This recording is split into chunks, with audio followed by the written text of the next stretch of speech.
Harwich, Massachusetts lies oceans away from Lebanon, but distance fades with just one bite from Uncle Juju. The food really is like you are in Lebanon. It's the same thing, everything homemade. We do it from our heart, my husband and I, and we take care of the family. I'm feeling like very enjoy it. Food trucks are often so much more than a business plan. They can be the introduction of new flavors to places accustomed to a different kind of fare. People are very used to seafood when they come to the Cape, and it's the last thing they expect, a Lebanese food truck right on the beach. They can be an offering of a personal story, recipes passed down through generations.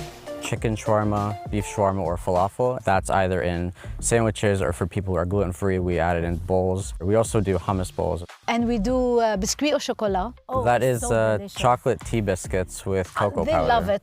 A place where family comes together to share the pleasure of food, even if there was some hesitation.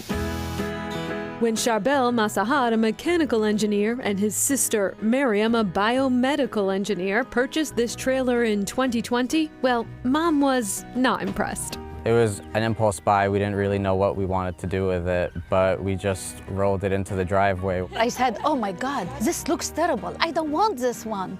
Please don't do it. But then there was Uncle Juju, the namesake of the business, and his story.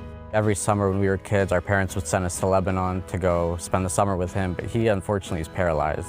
He became like a second father to us. An opportunity for Uncle Juju and the entire family to share their culture with the Cape in a town where they feel embraced. They come, they don't know our food. I give them to taste it, and they told me, oh yes, we need it. Suddenly, the impulse buy was no longer an eyesore. It was an opportunity, a path to connection. I said, yes, I accept it. It's beautiful. And some seriously good eats. Did we mention the falafel, the watermelon coolers, and the Turkish iced tea? And of course, we had to. This is Grandma's recipe, made by Mom. Double the love. Let's see. That is delicious. You might catch this delicious slice of Middle East dining at festivals or parked right here at Bank Street Beach in Harwich. You can even order from your chair. It's honestly the best office view that you can find on the Cape.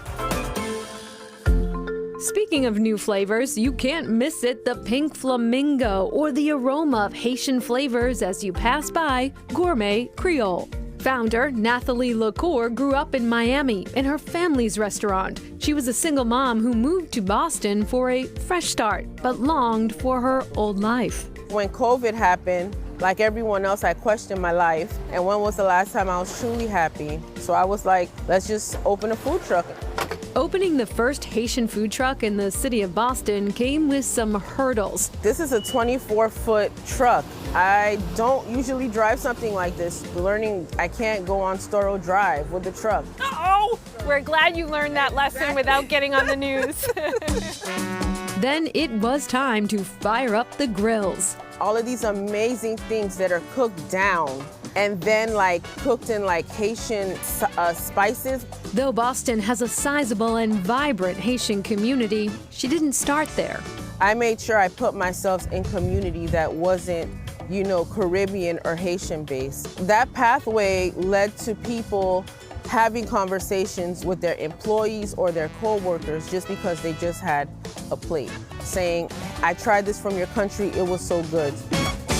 From spicy flavors to those that chill. We were lucky to meet Libby Davis, one of Portland, Maine's fastest shuckers. At the last shucking competition at the fest, I think I was under a minute per dozen. Under a minute?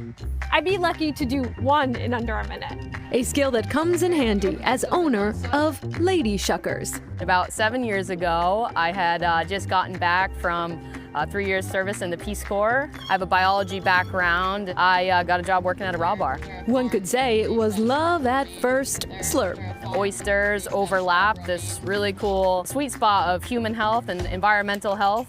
So she started small, It used to just kind of be me shucking at breweries out of a cooler. mostly oysters from female-owned or managed farms. All right, we got your oysters here. The underlying social mission of being like a women-owned company, I think that was like a concept that people could get behind really easily. She leveled up to the truck. And who doesn't love a good oyster? I mean, here in Maine, really loves. To have something that's a pearl from the ocean, it makes you just feel good. And here's a picture of one of the Oyster Lady's recent customers. Yes, that is Maine native actor Patrick Dempsey, enjoying some Lady Shuckers oysters before the Portland Hearts of Pine soccer match. And Nicole tells us the namesake of the Uncle Juju food truck you saw lives in Harwich with his family and is very much involved in the business. All of their spices, by the way, come directly from Lebanon.